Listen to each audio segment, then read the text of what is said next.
All right, y'all, we're back. You might hear some lovely violin in the background. That's my son getting his weekly lesson. So if it shows up very faintly, that's him working on it. So nature of the beast these days. I actually don't mind it. It's nice to have as a soothing background. Not for the entire podcast, of course, but for the intro here. That would be unacceptable for an hour-long podcast, but I figure for a few minutes, no big deal. Anywho, today's guest is Dr. Mike Debord, somebody I was introduced to through Justin Franson, who was a recent guest on the podcast. I love getting body workers and different specialists that know everything. They're just tapped in when it comes to all things physical. And so, there's plenty to learn from them via the podcast, questions that I have, that kind of stuff, and reading their books, if there are books. But when you get to experience one, that's like a whole different animal. Then you get to really see, like, is this guy or gal worth a shit? Is what they're talking about works?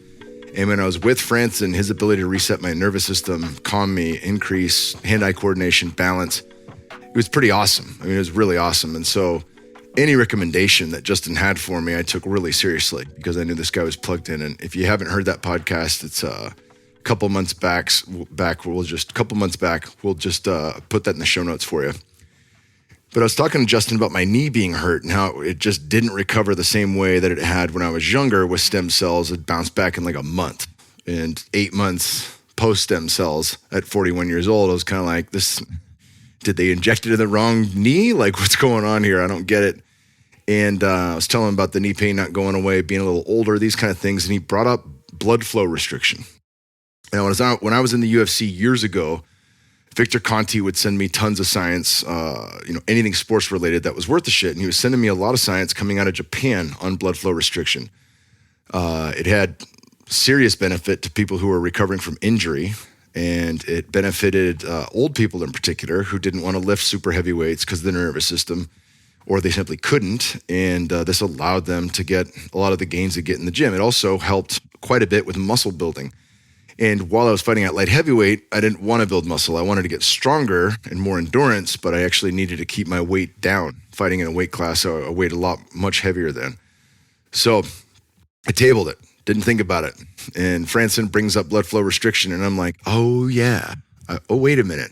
I'm older, not a geezer, but I'm older, not in my 20s. B, I have this injury that hasn't gone away. And C, I don't mind having extra muscle so long as it's useful. There is a point of diminishing returns for sport. I still go into boxing once a week. I go to jiu-jitsu 2 or 3 days a week with my wife. And I want to be functional. I also run, and I'm a big guy, a big runner. So running around at 220 is a little bit easier than running around at 230 or 238 for that matter. And 238 is the highest I've been since retiring from fighting, and I've been as low as 216, but there is a happy medium there. Anywho, it's a long-ass intro to tell you, I've been really thinking about this for some time. And so when Justin set me up with Dr. Mike Debord and said his company's the best in BFR and he understands the science inside and out, we started doing phone calls. It's like, I got to get this guy on the podcast as soon as we can, but I want to test it out. So I've actually, at the time of this podcast, had 4 weeks of working with his bands that you put on. You just pump them up. It's explained in the podcast. It's very simple, but you can train any style you want. You can train footwork, speed work, mixed martial arts, jump rope. You can do powerlifting. You can do all the things with these bands on, but they're creating a hypoxic environment. And again, we'll get into the science of it, but I'm just telling you right now, I'm fucking blown away. I've gained muscle, but the muscle that I've gained has endurance. It transfers. It transfers in boxing. It transfers in sparring. It transfers in advanced jiu-jitsu classes where I'm just going with black belt after black belt for an hour. It transfers. And that to me is pretty mind-blowing. The injury status of my left knee is also mind-blowing. And I talk about this on the podcast, but I don't know, there's very few things that come along in strength and conditioning where you're like, holy shit, this is a game changer. It's been around long enough to where those don't happen very often. Creatine, one of the most best studied sports products, is very good for certain aspects. It's good for low rep weight training, strength training. It's great for getting a good pump if you're doing hypertrophy, and it's really good for sprint work. It can give you a little extra oomph in a short distance. That was like the biggest news, like pretty much in 41 years until I hear about this and actually get to try it. This stuff is legit. Mike knows the science inside and out, and I think you're going to be absolutely blown away. I immediately bought a pair for my dad, who's 72. I got my wife and son sharing a pair. One of my main homies in the farm squad bought him a pair. We train every week together in boxing and weight training. It's just like, this is phenomenal. Aubrey Marcus got a pair. Like, everyone I know that has trained with this says, holy shit, I want to try this. And including my main homie, Dr. Nathan Riley, the holistic OBGYN, was staying at our place getting the tattoo work done from our same artist, Heidi. And I put him through a series of these workouts, and he couldn't do a whole lot because his skin was so fucked up from getting a fresh tattoo. So when his tattoo was fresh on his upper body, we were just doing legs, but we were doing enough that he had some serious response from it. He's gained about 6 pounds now, and I think he's been doing them for 2 or 3 weeks. 6 pounds of muscle. It's the only thing he's changed. So I'm telling you, results like this are fascinating to me. And I immediately would smell bullshit if I didn't have hands-on experience. I'd be like, no, this sounds like too good to be true. But having done it for a month at 41, I'm a fucking firm believer in it. And seeing other people's results, like Dr. Nathan Riley, like 6 pounds. I mean, you're just getting jacked, and he's not doing anything else other than this and his other training styles. So he just added this one implement in, which is pretty remarkable. So I know you guys are going to love this podcast. Share it far and wide. Anybody who wants to build muscle and burn fat, anyone who's recovering from injury, anything that this podcast specifically pertains to, and it does pertain to a lot. I think a lot of people would benefit from this, if not everyone. And even professional athletes. Kansas City Chiefs use this. LA Lakers. Like, there's the best teams in sports are all working with B3 bands. So, share it. Leave us a 5-star review with 1 or 2 ways the show's helped you out in life. Organifi will be giving away my favorite product from them, and that's always been, well, I shouldn't say always. For the last several months, that's been the Organifi Red. Organifi Red is an incredible pre-workout. It's going to boost nitric oxide, which also happens to be really good in the bedroom and really important for cognitive function. If you can get some vasodilation, you're going to get more blood flow, more oxygen to the brain, more nutrients. If you're on nootropics, more nootropics you're going to get to the brain. Everything works a little bit better when we open up our arteries and when we have good blood flow, good cardiovascular, all the reasons you'd want to train outside of aesthetics. Without further ado, my brother, Dr. Mike Debord. Dr. Mike, welcome to the podcast. Great to be here, Kyle. Well, you and I have been kind of going back and forth. I think I got the homie hookup from our buddy Justin Franson, who I had reached out to. Actually did a really nice session with him before we podcasted, where he did a lot of nervous system retooling, and I was complaining about my knee not healing the same. I had torn my knees multiple times, and usually stem cells would just have them back in a flash. But now at 41, for whatever reason, it just didn't bounce back. And he's like, "Yeah, man, have you heard of BFR?" And I was like, "Yeah, I heard about that years ago, but it was really, for elderly people, injured people, and hypertrophy, muscle building. None of those things mattered to me when I was fighting because I wasn't old, I wasn't hurt, and I actually was trying to stay as dense and lean as possible. I didn't want to put on muscle." Fast forward to now being, out of the game for a long time and a little older, and definitely not recovering the same way from injuries.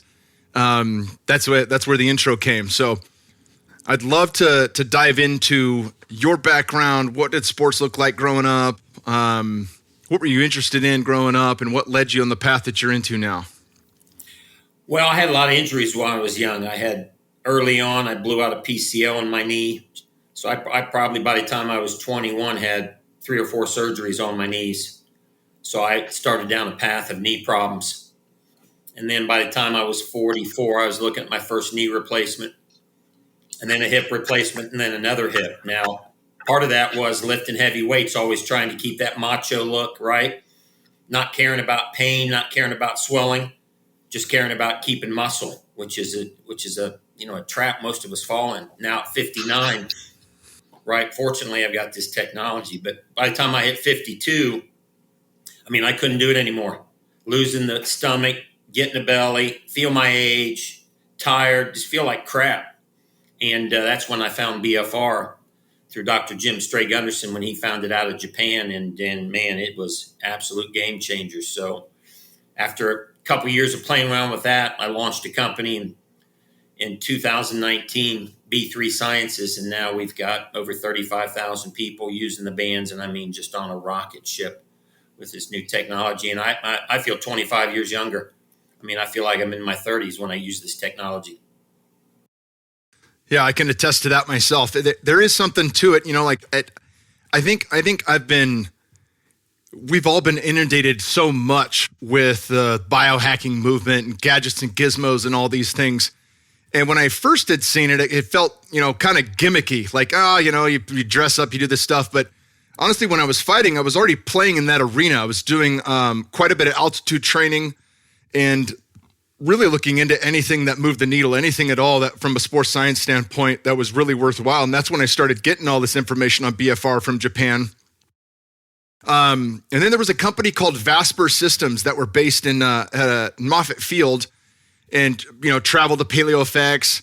And, their claim to fame was this science that they had from doing sprint work with blood flow restriction. They were putting on these cuffs, on the machine and it was a cool machine. I got to use it at Moffett Field for a while, but they're $30,000. So I was like, this isn't something I'm going to buy and have at my house, but it is a cool thing. And I liked how much evidence they had of hormonal change and how fast you could adapt. And I thought that was unique to them, but it's actually not. It's unique to BFR and blood flow restriction. So I'd love for you to break down, what is happening when we put on blood pressure cuffs and pump them up and work out. What is happening to the body on a physiological level? What's happening on a hormonal level to the endocrine system? Like, what's going on there that makes this such a cool and unique mode of working out?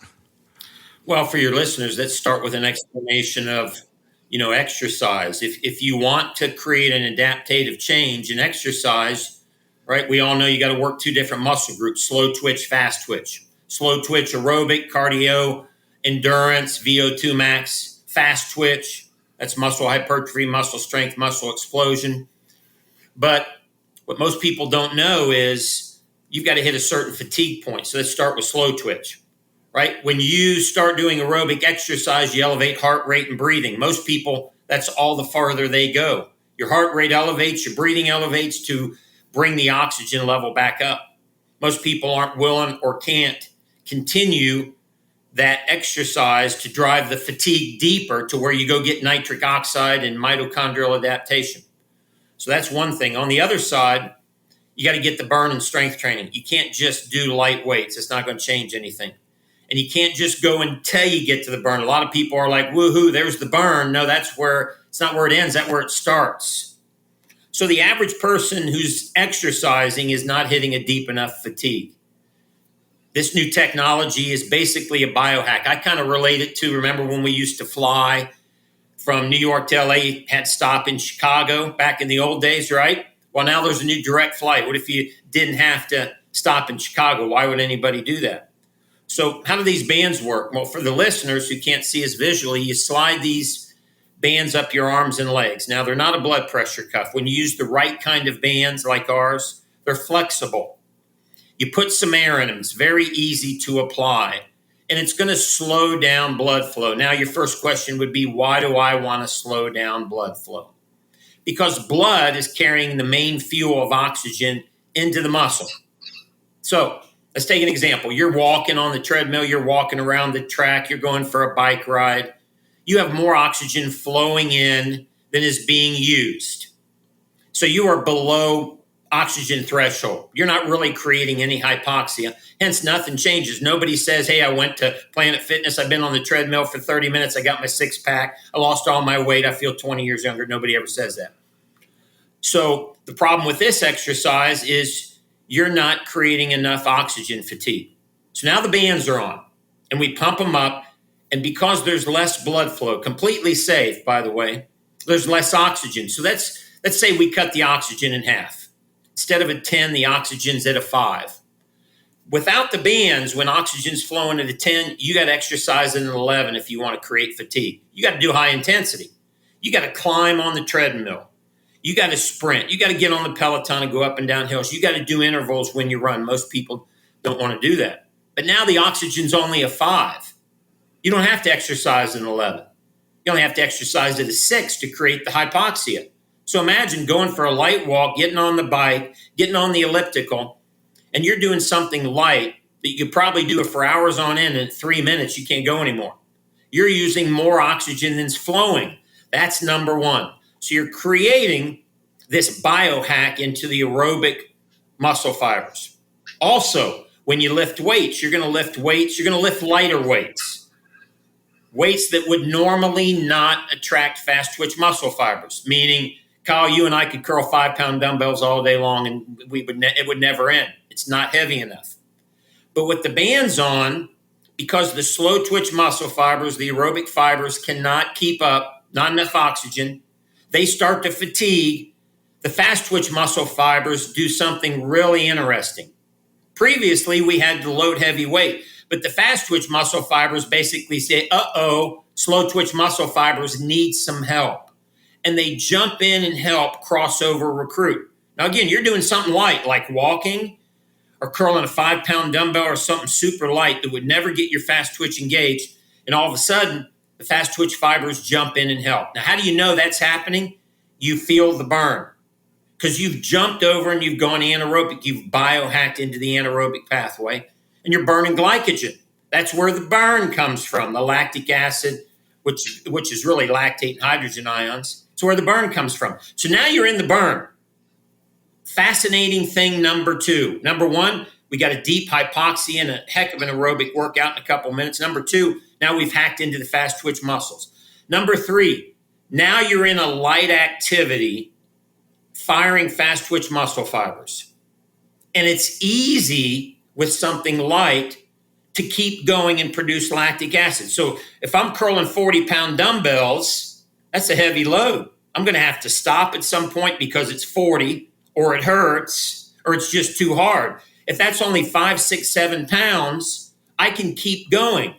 So now the fascinating thing we're seeing with all these bodybuilders, elite athletes, people like me and you, Kyle, we can actually go deeper into the glycogen, the fast twitch muscle fibers, and produce more lactic acid. And lactic acid is what triggers growth hormone. It's not heavy weights. We all think, it's heavy weights. No, heavy weights is just a tool to get into the fast twitch muscle fibers to produce lactic acid. So if we can get in the fast twitch muscle fibers with a light weight and produce more lactic acid, better results. So here we got this incredible biohack, better aerobic, faster aerobic fatigue, crossover recruitment of the fast twitch muscle fibers, and an exercise that would never engage that. And then we can actually go deeper in fast twitch. And the average person, right, who doesn't want to go bang the heavy weights and kill themselves, they're working out like they're doing maximal, strength training and getting the results, but they're not sore, not tired. I mean, it's just it's an incredible breakthrough.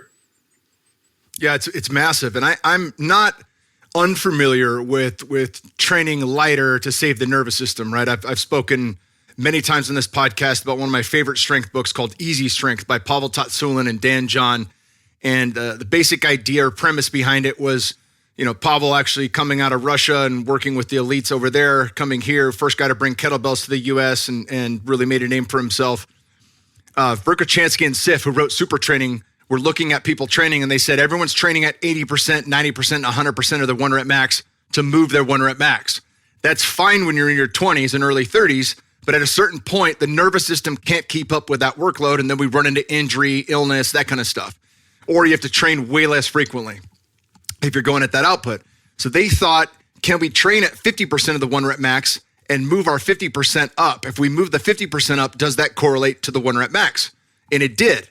Hence, the entire book comes out of that, right? But there's concepts in that book that really land and actually flow directly with BFR because you're not taxing the nervous system. That means you can do it more often. One of the cornerstone quotes from that book is, if it's worth doing, do it every day, or as close to as every day as possible, right?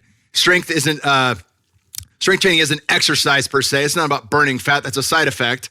Strength training is a practice, right? And we can practice these primal movement patterns. We can practice any kind of pattern we want, even bodybuilder patterns, where we're just doing curls, strict curls and tricep, horseshoe kickback, that kind of stuff. But you can also get weird. You can do all your functional fitness with these on. And because the nervous system's not taxed, I have no problem training again. I have no problem if I hit BFR in the morning, going for a good run later, or getting to do jiu-jitsu at night. If I hit jiu-jitsu in the morning, I can still hit BFR later that evening, right? It's just not gonna mess my nervous system up. And it's something that I can do every day which is really remarkable. And I can also feel the layers building. You know, I hit back-to-back, full body workouts, but it was pretty leg focused, and it was a lot harder to get my 3 sets of 30 on walking lunges the day 2, but it was awesome because I knew I'm just adding to that lactate threshold. I'm just pushing myself beyond where that was before, and I'm going to have a greater hormonal response because of that. Yes, exactly. And, for the listeners, when you tax your nervous system, you release cortisol. And cortisol will block growth hormone. It will block the anabolic response. So that's happening out there. People get mid-30s, late 30s, 40s, 50s, and 60s. They do a workout like they did in their 20s, and they wonder why they hurt, wonder why they don't grow, wonder why they hold on to fat. Cortisol, it's the stress hormone. So that's one of the big things we accomplished with BFR. We reduce all that workload and stress so we don't have cortisol in the way of our adaptive response. I know a lot of questions. One of the first questions I had for you, and you answered it perfectly on. It's nice to be able to just hit you up whenever I want and jump on the horn with you. It's very, very convenient when I'm first learning about this stuff. But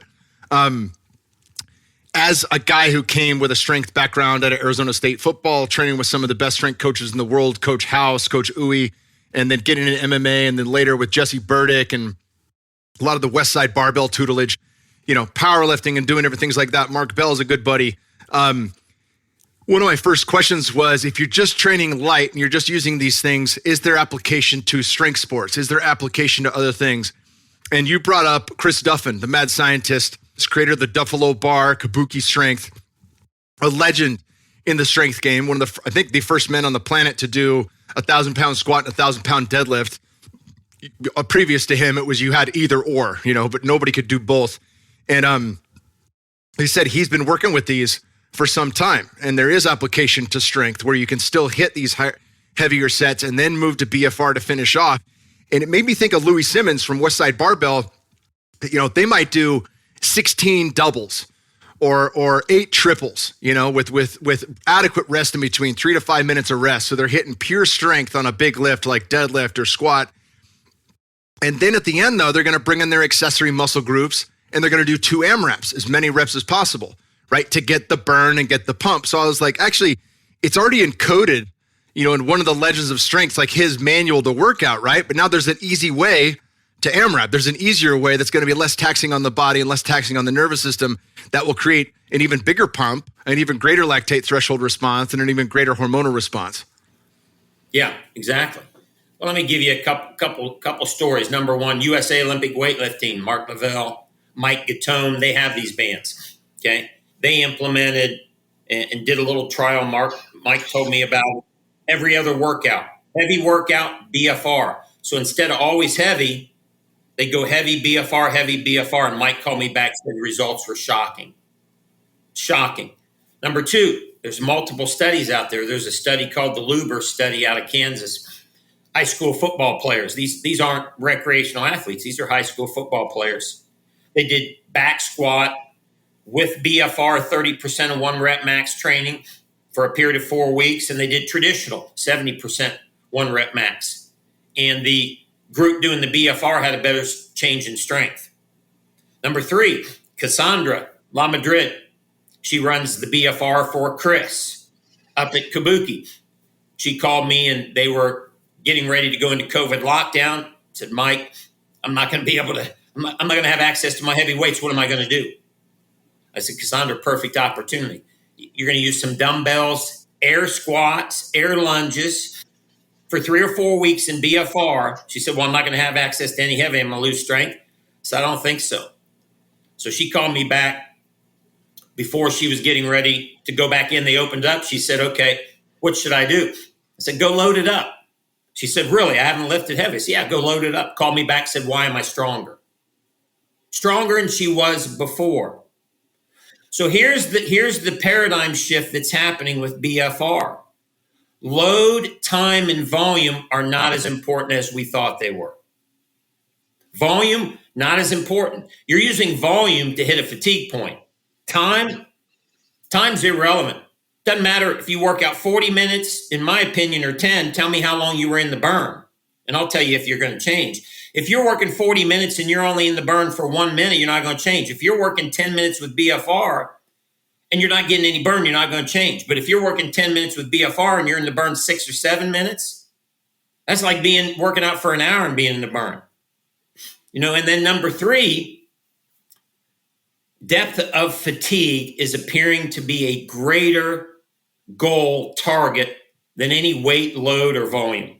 How deep can I push the fatigue? Meaning, I'm a strength guy. I'm getting at the end of a deadlift. I'm deadlifting 335. At the end, I have to stop because it's 335. If it was 100, I could keep moving it. If it was 100, I would never get to the end. So with BFR, you get to the end as if you're deadlifting 335 and then you crank out more reps.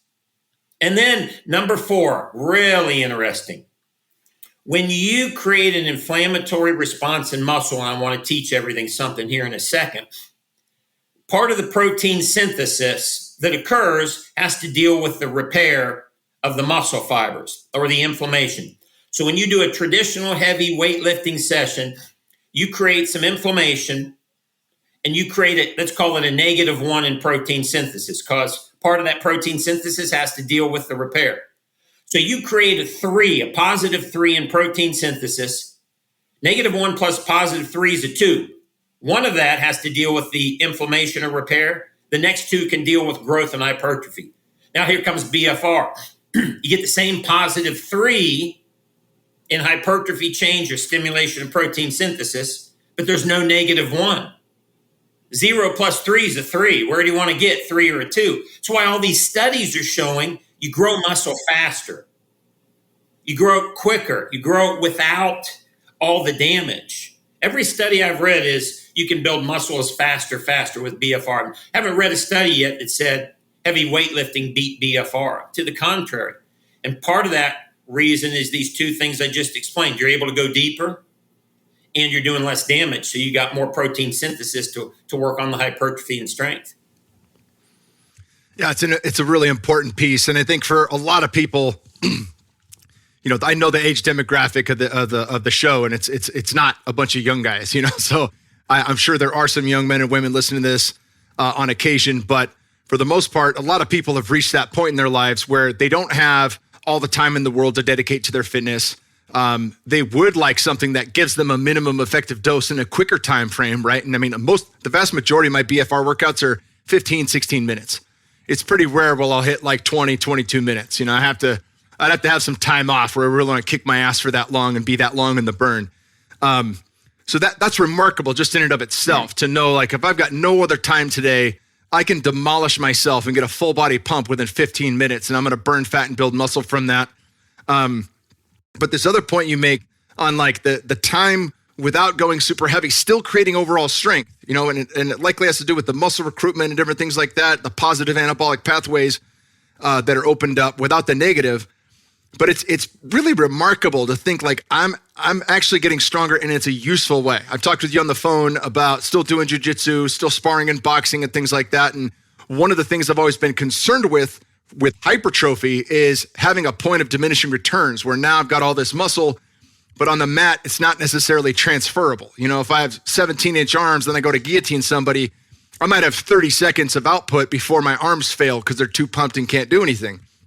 Same thing on the bags, I remember when Eno Explode came out and Forrest Griffin and a lot of the champion fighters, were a part of their advertising scheme with BSN. And we tried that at AKA and it was like, my shoulders are so pumped, I can't even lift my fucking hands up to hit the bag after 30 seconds, right? So there's a point of diminishing returns there. As I started training with the BFR, I had a wrist injury, so I couldn't go to boxing every week. And to the same point that you make about Cassandra, I did BFR for 3 weeks. I came back to boxing, and not only did I increase my power, but I increased my endurance. I could not get tired on the bag. I was doing 20 seconds on, 10 seconds off Tabatas for probably 6 rounds as hard as I could. And there was no lull. There was no point where I lost pop or I lost power in my punching, kicking, kneeing, and whatever the strike form was. I found that to be remarkable from an N=1 standpoint. Look at jiu-jitsu. I don't train hard all the time. I can't. But every Thursday, we've got an advanced class at Gracie Humaita. and we do a very hard warm up, live drills, and then we might do live rolling for 40, 45 minutes. One of the hardest classes, we did 30 minutes straight with no breaks, no water. So 3-minute rounds times 10 rounds. You had enough time to turn from your opponent and slap 5 and hit the fist with your next opponent. That's how much time you had in between rounds. So it's not like anyone else had a break and you're taking on fresh bodies, but 3-minute rounds is a sprint in jiu-jitsu. And we had 10 of those back to back. And I was able to make it through that just fine because my muscles had gained endurance. There was a functional strength component to the size that I'm putting on. And when I think about that too, I've never had that in any other form before where I could actually put on muscle, get bigger and stronger, and it still functioned well in sport. You know, like for me, I feel great around 220. If I go up to 230 or 240, I'm screwed. It's not going to transfer. But I dropped from 238 down to 222. I'm back up to 225 now. I've gained a few pounds of muscle, and body fat's as low as it's been since I was fighting. And I've got way more cardio, sport-specific cardio. It's pretty crazy. Yeah. So for the listeners, let me repeat a couple of things he said, because we tend to skim over these things that this doesn't happen. He just said, I don't work out more than 15 to 16 minutes. That's unheard of, everyone. Number 2, he just said, I got better endurance. I didn't break down. That doesn't happen. That doesn't happen unless you're doing some kind of crazy training and you're 25. And he said, I gained 4 or 5 pounds of muscle. He's working out for 15, 16 minutes with a third of the normal weight, and he put on 5, 6 pounds of muscle and got chiseled. That doesn't happen. If your listeners just hear that, their jaws got to be on the floor about right now. And with my company, we've gotten so used to these just crazy results that we tend to skim over them. So how in the world is this possible in a 41-year-old body? He is creating a depth of fatigue that he can't get without the bands. Number 2, he's doing less stress on his body, so he's not getting cortisol. And he's working both sides of the muscle fibers. This is fascinating. Why do we do CrossFit? Aerobic and anaerobic work, cardio and weightlifting, right? But most athletes don't work both sides of it. The fascinating thing that I want to share with everybody is you're doing strength training. Let me give you an example. Ingrid Boyd, 3-time Olympian, cross-country skier, calls me up. She's now early 40s. Mike, heard about this. I can't lift the heavy weights anymore. I got to maintain my strength. I still compete. I'm one of the top in the world in my age group. Could this help? I said, yeah. What are you going to use it for? She says, I'm only going to strength train with it. I just need to drop the weight and not lose any muscle.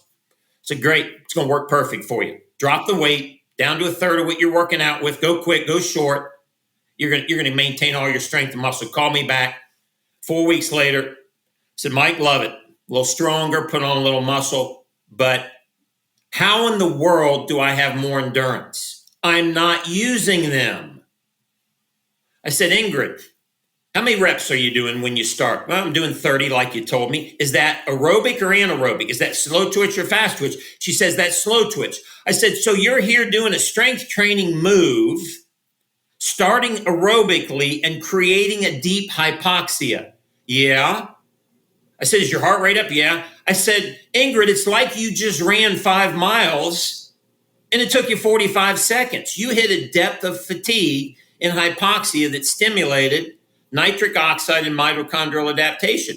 You just got the most efficient cardio workout of your life, and it's translating over. So here, Kyle, you're doing right strength training, and your endurance is going through the roof because you're hitting a deeper fatigue. So let me go back to my point. Time, load, and volume are not as important. Time and volume, especially in aerobic conditioning. What's important is, can you push the fatigue point in slow twitch muscles to a point where they go, whoa, holy cow, there's a bunch of hypoxia here. And then all of a sudden the mitochondria rapidly multiply. That's really what happened to you, Kyle. Your mitochondria basically rapidly multiplied because you hit a hypoxia faster and deeper than it's used to. So now you're going through these 10 rounds and you got way more mitochondria pumping out ATP. And you just go and go and go. And every endurance athlete I've had do this is just like, you got to be kidding me. This is just, and at some point, what we're going to see is people are going to quit doing long cardio, long aerobic because they're not going to need to. Yeah, I agree with that. I mean, there's just there's better ways to train. And I, after Tim Ferriss came out with the 4-Hour Body, I really started to think about that. I know Dr. Doug McGuff was on there, Body by Science guy. He was talking about ARX training once a week and, doing different things. And it just made me think, like, what is the minimum effective dose, and what do I actually need at this point in my life to get the results that I want? I've never done any application with the success that I've had from BFR that took as little as it does. I mean, that's first and foremost the point that I want to make. Like, I didn't bring this on and completely overhaul diet, go to bed at a different time, do these other things. Like, I trimmed a little bit of carbs in the morning. I have some ketones so I can hit a good workout without hitting the wall. But other than that, it's just been this, right? And then because of the knee and the wrist and every other little ticky-tack thing, I haven't been able to do a whole lot on top of that. It really has been these workouts. My knee hasn't felt this good in probably close to 2 years. I remember I hit you up 2 days after my first workout, and it was stupid fast, right? Like one workout, the next day I'm sore. The day after that, I remember flying up my stairs. And I was like, whoa, that's interesting. I feel considerably lighter right now in my feet. And I started thinking about that from an athletic standpoint, because a lot of times, people confuse strength and conditioning with how they get prepared for sport. And for most applications, that's not how you're going to get prepared for your sport. But from this application, it does make you better at sport, which is fucking weird. It's just weird. It's odd. And with that, I think about, you guys work with the Kansas City Chiefs. You work with a number of different super high-end people in sports. You have the N=1 of your son, which I would love you to dive into, and all the different videos you guys offer, because I think it is something. There's many people here that are like, all right, cool, but I'm an athlete and I really care about pickleball, or I really care about boxing. I don't give a shit about being stronger unless it's going to help me in boxing or help me in my sport. So I think it'd be great if you spoke to that, because it is really remarkable, the transfer of usable stuff that you get from it. Yeah, I want to talk about sport in a minute. Kyle, does that wrist still hurt? No, I mean, it's completely fine now. Okay, so same with the knee. Everybody listening, this does not happen. Kyle's got a knee that hurts and a wrist that hurts, and it's gone. That doesn't happen. It's just unheard of. So why is that happening? Here's what you got to understand about your joints and your tendinitis, okay? All the things you're working. As you age, these things lose blood flow. They get into what's called ischemia, lack of blood flow. It's just natural, and they don't have as much oxygen. Then you have a little injury. You get a little micro tear of a tendon. You get a little tweak in a cartilage. The articular cartilage on the end of your bone starts to get rough, and you get arthritis. And there's no good blood supply. Now, how do you know this? Well, you go put a heat pack on the knee, and it feels a little better. Why? Because the heat brought blood flow, and it temporarily feels better. So why is BFR all of a sudden getting rid of everybody's pain? That alone makes it the biggest scientific breakthrough in exercise. Let's go back to, what are we doing when we do BFR? You're starting aerobically, slow twitch muscle fibers. You're creating hypoxia. Up goes heart rate, up goes breathing. That normally solves the problem, but the bands are on and the hypoxia keeps going down because you keep going. You keep walking, keep doing your light exercise. And all of a sudden the body, the brain, and the cardiovascular system goes, okay, we got to do something else. We got to kick in the next stage of relieving hypoxia, drop nitric oxide. We've all heard of this, okay? Nobody's ever took beet powder and their joint quit hurting. You do not release nitric oxide because you took the beets. You can promote more nitric oxide that is ready to be released in your arteries, but you've got to go create hypoxia. So BFR allows you to hit this deeper hypoxia and your body drops nitric oxide. What happens? The blood thins and the blood vessels open up. All of a sudden, Kyle's got more blood flow and more oxygen going to his wrist and his knee. It's like he put a permanent heat pack on him. That's number one. That's an immediate relief. So here Kyle, the next day, he's running up and down the steps, the knee's not hurting. Number two, he is continuing his BFR and he's crossing over to the anaerobic side. He's creating a burn, he's dropping growth hormone, and he's creating regeneration and repair because he's elevated growth hormone. So now the growth hormone goes in here along with an increase in anti-inflammatory macrophages. One study, 163% increase. Now you got better blood flow, you got more oxygen, the macrophages are clearing out the inflammation, and here comes the growth hormone in to rebuild and repair. And pain goes away. I mean, that alone would revolutionize the whole industry of joint problems. And I see this in everybody. Oh, yeah, Dr. Mike, I'm bigger and strong. Yeah, how's that knee? Oh, yeah, it doesn't hurt anymore. Well, wait a second, say that again. Yeah, my knee doesn't hurt. Well, how long has it been hurt? No, 2 or 3 years. And it's gone. And I have to get them to say that again. So they're like, oh, yeah, you're right. That doesn't happen. That's just another one of these adaptive systems in your body that's just fascinating. I can't tell you how many people are out of pain. It's just so many. Fibromyalgia, diabetic neuropathy, sciatic neuropathy, phantom pains, autoimmune pains, arthritis, gout, rheumatoid. Just absolutely fascinating. So that's kind of like the pain talk. And then you Kyle, you want to talk about sports improvement, right? Absolutely. And I will say for the pain, it's I think one of the things that helped me with that is the fact that I could get results with so little added weight, right? So when I first, for the vast majority, I say we're probably 4 weeks into my training. The first 2 weeks, it was all body weight. I did walking lunges. I'd push back to rehab the knee, kind of like a step out, step back, not continuing to walk forward. That way I could really work on the knee. But it was body weight. So my knee in its pain could handle that load.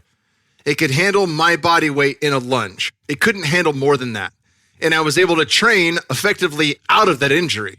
That's pretty remarkable. And now increased load, wearing weight vests, holding dumbbells, doing all that stuff. I think that's, for people that have trouble. I hooked up my dad too, from an injury standpoint. He jumped into jiu-jitsu in his 50s because he had done full contact karate, boxing, and wrestling. When I started fighting professionally, he was like, man, I know there's technique here. I just don't know what it is. So as a fan, to be a better fan, he got into jiu-jitsu, got his black belt, in his early 60s. And he's got a lot of wear and tear, like this. If you're watching this was that's how you arm bar him. His arms lock out at like 90 degrees. So a lot of pain in the joints, that kind of stuff. And I'm like, just do push-ups as far as you can, hold your dumbbells, that are as heavy as you can, that don't hurt the wrists and the elbows.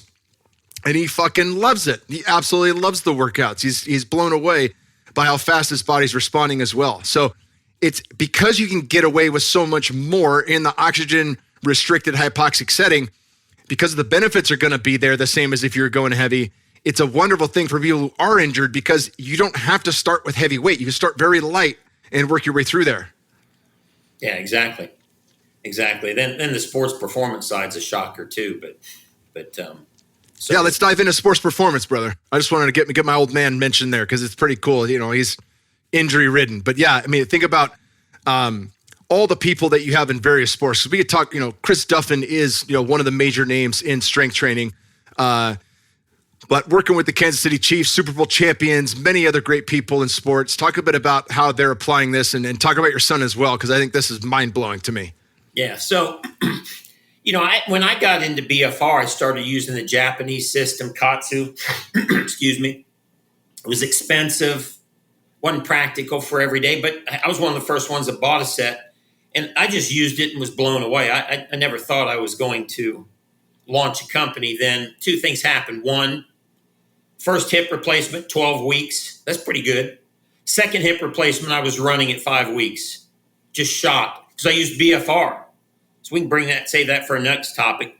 Then my son, he's 17 years old. He's a quarterback, wants to play D1 football. He's really talented, but he's not the prototype. So they say, look, you want to be D1, you got to go wide receiver. You got to get faster.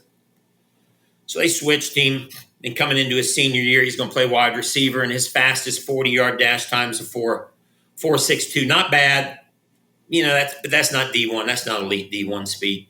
So he's been doing speed training for a long time. I go to a guy named Vic Piegler, who's a big sports training guy here in Dayton, Ohio, and said, Vic, I don't care what you do. Don't change what you do, but when you do it, the bands will be on. That's it. I don't care if you're doing curved treadmill, Vertimax, ladder, box jumps, whatever you're doing, the bands will be on. So I remember he putting them on Colin the first time because, they don't listen to their dad, but he listened to Vic. So he puts the bands on him the first time. And I mean, that first workout, he usually blows through. He's on the ground 3 or 4 times, almost crying. He's in so much burn because he never felt it before. That didn't hurt him. He's just never felt that. So all of a sudden now, over the next 6-7 weeks, he is hitting a deeper fatigue. So everybody imagine, I don't care if it's hitting a tennis ball, throwing a football, jumping, pickleball, hitting a golf ball, hitting baseballs off the tee, throwing, running. I don't care what your sport movement is. Imagine that you are, first of all, practicing your movement. Running, sprinting, jumping, hitting. Now imagine in that movement, all of a sudden, you're hitting a fatigue or a burn like somebody just loaded you up with weight. Like you're combining your movement with heavy weights. These kids, these athletes, they feel a different burn when they're doing stuff. For example, I had a Big 12 quarterback, Seth Dagey, played at West Virginia, top 3 in the Big 12. Had him go out and throw. Just throw, Dex. Just throw, Jared. 60, 70%, couple of days, week, called me back, said, dude, I've never felt a burn like that throwing. Okay, so let's get back to my son.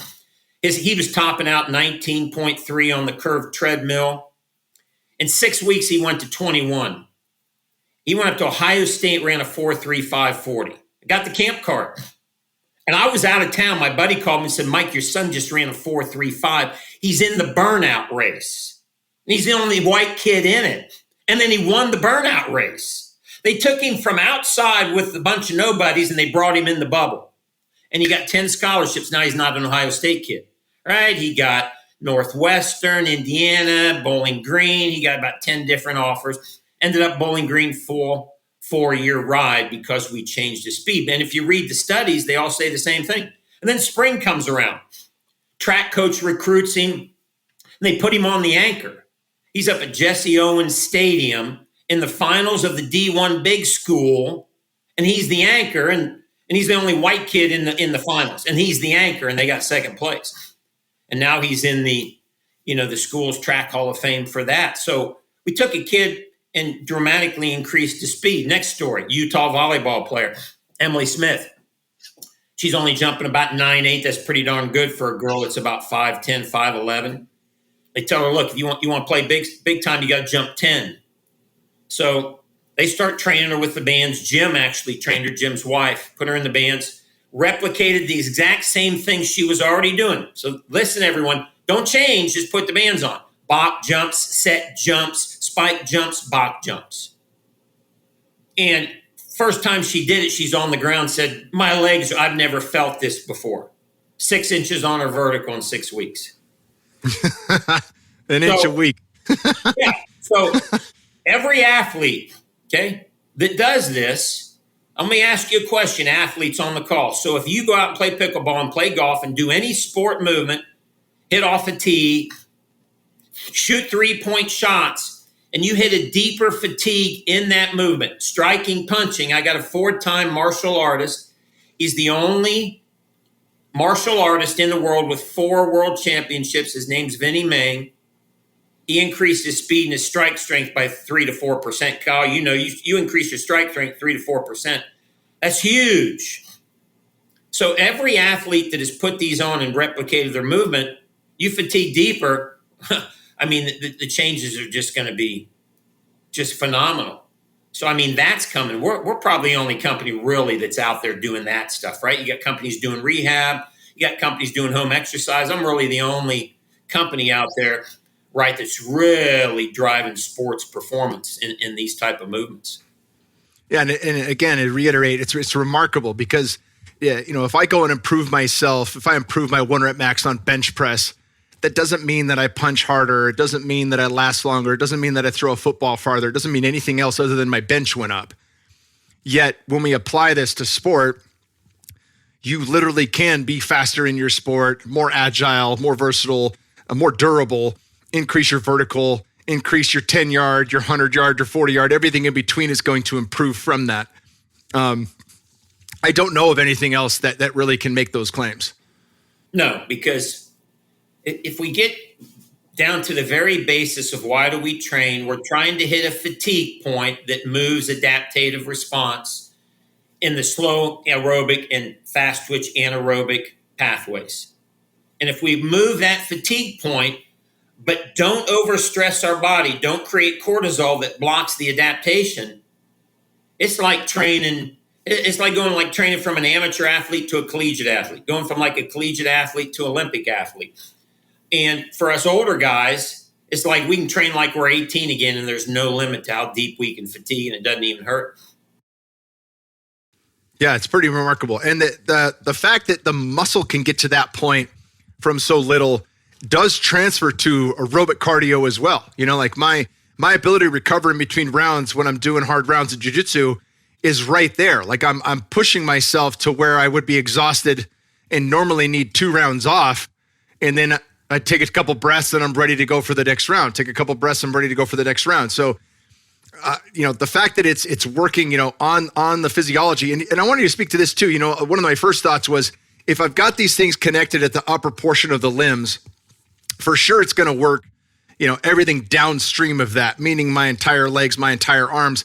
But what happens upstream of that? You know, my shoulders, my traps, my chest, those kind of things. And then as I've gotten into more compound exercises like clean and press, push-ups, things like that, you can see the pump affecting all the other muscle groups just the same. Is that because the venous return is slowed down?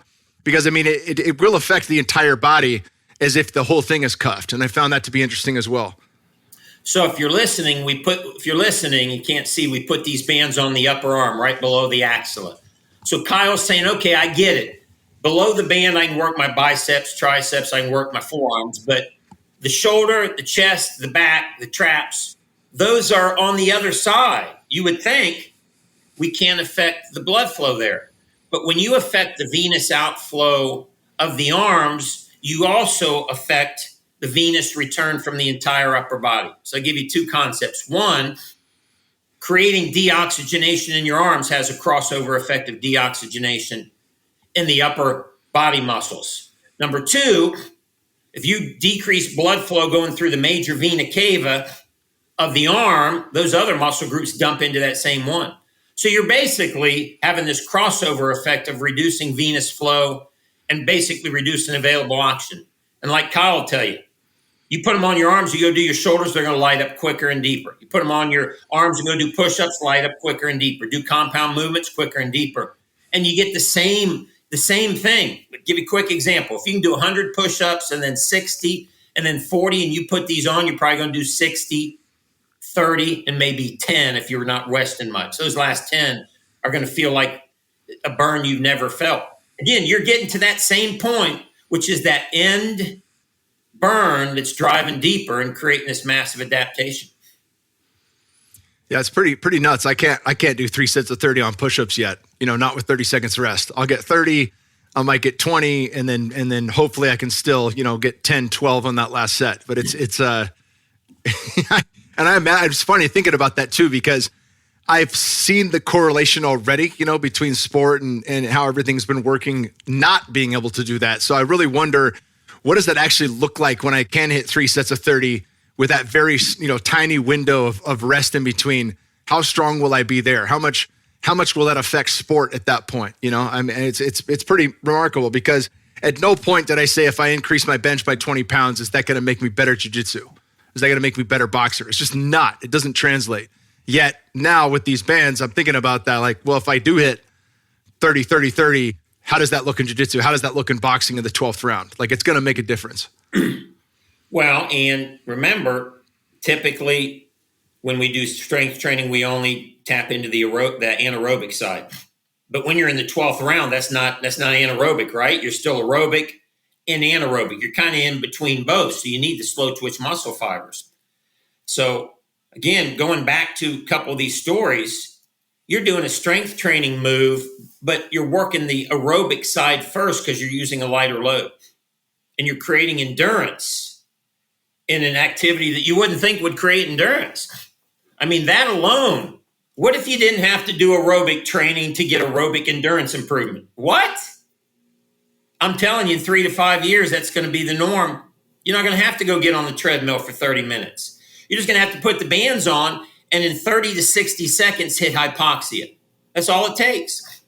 And I mean, people tell me I'm nuts. I had Brent Romhardner. He's the 3-time 24-hour mountain bike champion, national champion. Calls me up, Mike, put my daughter down at 9. I go start training in my garage, and I go 6 hours, 5 nights a week.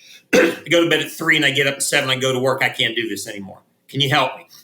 I said, well, it depends, Brent, on whether you'll listen. He said, dude, I'll try anything. I said, here's what you're going to do. You're going to train every other day. I want you to go do your 6-hour because you think you need it, but I'll teach you different. But the next day, you're going to go 20 minutes. And he just laughs at me. I said, you going to try it or not? I said, dude, I'll try it. I said, so put the bands on, crank them up, get into the burn, and don't let it go. Here's what most people do. They get into the burn and then they back off. So then you got to go back in and then they back off. No, get into the burn, step on the gas, and get her done. So he texts me at 9:30. He started at 9, texted me at 9:30, said, I've never felt anything like that. What in the world? And I just laughed at him, called me, said, I told you, dude, you're all stuck on volume and time. Start pushing fatigue point. So he checked back with me at 30 days, said, yep, my endurance is better. I've cut 16 hours off my training. I'm sleeping. But Mike, why are my quads growing? How is that possible? I've never grown my quads. I said, so Brent, when you get about 5 to 10 minutes into this, and most people 2 to 3 minutes, but he's so in shape, it takes him about 5 to 10 minutes to really get into the burn. I said, what are you feeling? He said, I feel the burn that I don't normally feel. I said, are you on the anaerobic or aerobic side? He said, never thought of that. I'm on the anaerobic side. I said, yeah, it's like you jumped off the bike and you started squatting. What would happen if you jumped? Yeah, my legs would grow. And he went, you got to be kidding me. I said, dude, it's like you're strength training and riding the bike at the same time. So he's doing aerobic training and he's getting a strength training workout. Kyle just told you he's doing strength training and he's also getting an aerobic workout because his endurance is better. It's like it doesn't even matter which side of the equation you work. Starting an aerobic cardio exercise, build strength and build endurance. Oh, okay, go do a strength training movement, build cardio and strength training. I mean, just fascinating. Yeah, I love that example. That's phenomenal. Talk a little bit about, the different offerings you guys have from a video standpoint. I've been able to look at the speed training and some of the different things, and it's like, oh, of course, like whatever I do on ladder drills or footwork drills or plyometrics, depth jumps, box jumps, some of the things you had already mentioned, I just do those with the bands. And then I'm going to get that explosiveness. Jumping rope, same deal. When I hit my boxing warm up, I'm shadow boxing, I'm jumping a rope, doing various things for footwork, doing line jumps where I'm back and forth, just agility things to change direction. I do all that with the bands on to begin. Then I'll talk, hit a few rounds and then pop them off and it's game time. But how that applies, like this is really what you were talking about with your son and with so many different athletes is like, go do the thing that you're already doing with your trainer, just throw the bands on. For people who want to increase speed and athleticism, things that are very hard to get to without having a trainer, without having, some write-up and periodization and all this shit. How does this apply to them, and what are the different things that you guys offer, from pickleball to you name it? I think it's pretty cool that you guys have so many different offerings. Yeah. Well, the first thing I recognized in the BFR industry, when we started, there was only a couple companies, like 1 or 2 companies, right? People got to be coached, right? How do you put these darn things on? How do you pump them? So we're the only company out there that provides an extensive coaching program. So you buy a set of our bands, you immediately get an email with the videos of how to put them on, and then we got all the programs. Anytime you want a specific program, you just email us. We'll design it for you. For example, I got this guy, buddy of mine, Doug Zuko. He's got these fast fits body sculpting centers in Las Vegas. And he wants to put all these clients, because he's using it, that come in and they get this cool light therapy detox. He wants them to do some exercising. So we made videos. So now we got all these fast fit videos. So trust me, we got a video for everything. You want speed training? We got it. You want knee rehab? We got it. You want pickleball? I got Scott Moore, the #1 pickleball player in the history of the sport, senior. Got his videos. Golf program, Gaylord Rhodes. He's wrote the golf program. So when you buy our bands, we're going to give you the exact program and what to do. And then you've got a coach. #2, if you become a member, which is only $49, you get the mobile app. There's over 100 videos on there. There's a video on pain. We were talking about pain. you're going to want to say, hey, dad, hey, brother, hey, friend, you can get out of pain. All you do is click the button and send them the pain video I did. So we've built this over 3 years. I've built this library.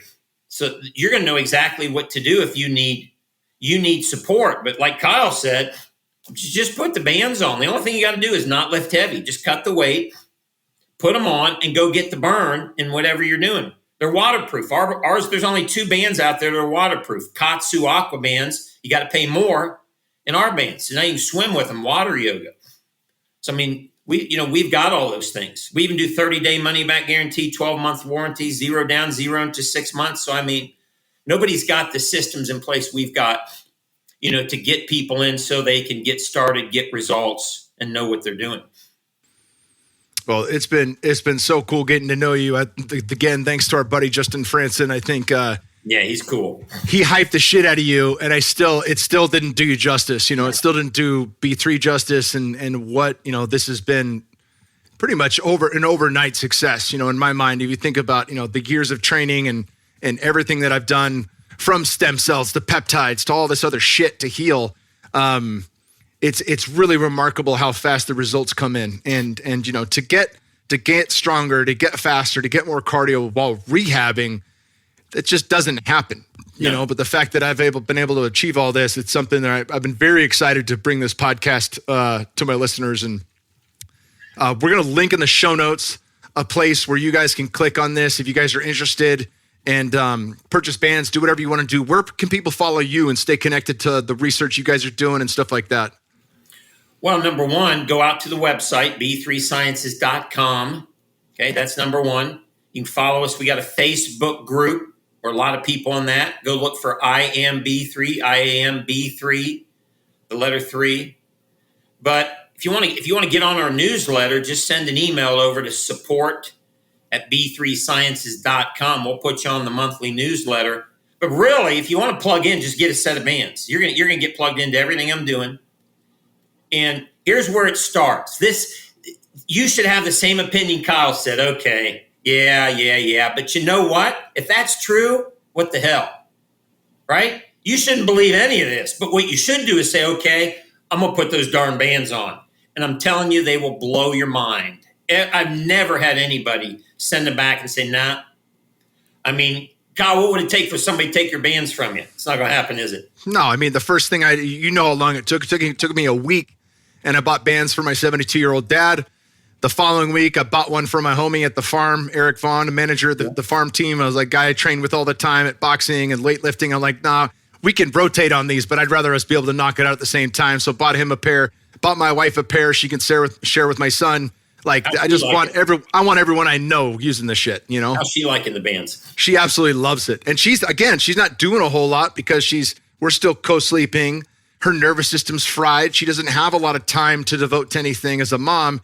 And at the same time, even if she had the time, her nervous system can't work with that kind of output. So it's been really perfect for her to come in, on less sleep and still say, you know what, I can say yes to 10, 15 minutes. Yeah. Get a good pump, change her neurochemistry, feel better about the day, sleep better the next night. That's all a part of it. How about your son? He loves it. It's funny because, with kids, I go on a run and first time I'm going, we do a 1 mile and he's like, Daddy, my legs burn. And I'm like, yeah, that's the point. That's why we're doing this, and he's like, no, I don't like it. It burns, and he'll have to stop and walk. And then, we jog again, start running, and then the burn starts and he stops again. This was the first time where I told him, hey, it's going to burn. And that's what we want. You don't back off when the burn starts. You push through the burn. You breathe through the burn. And so watching him do, sets of 30 on walking lunges and whatever push-ups he can do to failure. I think he can get like 15 or so with the bands, about 20 without, and then there's some significant drops in those push-ups, but literally he's just doing push-ups. He might do curl to overhead press with the little, the surgical tube, and then his lunges. That's it. And he's already stronger. He's already faster. And he actually enjoys pushing that burn and seeing the pump. He enjoys the feeling of that because there is a neurochemical response. Why Arnold talked about it. I'm on stage, I'm coming. Everywhere I'm in the gym, I'm coming. Everywhere he goes, he associates, the pump with an orgasm. It feels that good, And so I think that it's been really cool to give an 8-year-old that feeling without worry Am I compressing his spine? Am I going to injure or stunt his growth? I mean, all that's off the table because he's just doing body weight. Yeah. And kids love it. You know why? Because it's quick, so they don't get bored. It's on them so quick, and then they start flexing. All the kids, they're like, look at my muscles. Wow. And it's game changer for kids, right? 5, 6, 7, 8 minutes. Get your kids in these. Do some jump squats, some lunges, some push-ups. Watch what happens. You'll turn your kids into a freak. The other kids will not be able to compete with your kid if they're not doing BFR. That's all I'll tell you, listeners. They won't be able to compete. Yeah, jumping jacks has been a great finisher too. You know, just hitting jumping jacks with the band on has been something that's like, it's an excellent way. Like he's already kind of fried the major muscle groups. Now it's getting, you know, full body, it's cardio, but he's also getting that quick jump, you know, that rebound. And you know, when you're hitting that at the fatigue level you're hitting it at, like where would you get that on a run? Way late in the game, you know, so whatever his, you know, wherever his threshold was before, he's way beyond that now. Yeah. Yeah. It's going to be fun to watch what happens to him. Oh yeah. Well, it's been great. I feel very privileged and honored that I've been introduced to you and that I got you in my corner, as a major part of my strength training programs and athletic programming. I think that it's been phenomenal, and I have, you know, many blessings, and you've definitely been one of those. So I appreciate your time, Mike. I appreciate everything you guys are doing at B3 Sciences. And like I said, we'll have links in the show notes for anybody that's into it. And I'll for certain have you back on down the road, because I'll have stats on my dad. I'll have stats on my son. I'll have a lot longer, you know, for the N equals 3 or 4 people that I'm working with pretty steadily to show, you know, what their results look like. And we'll circle back on it for sure. Awesome. Great to be here. Thanks, Kyle. Have a good one, brother.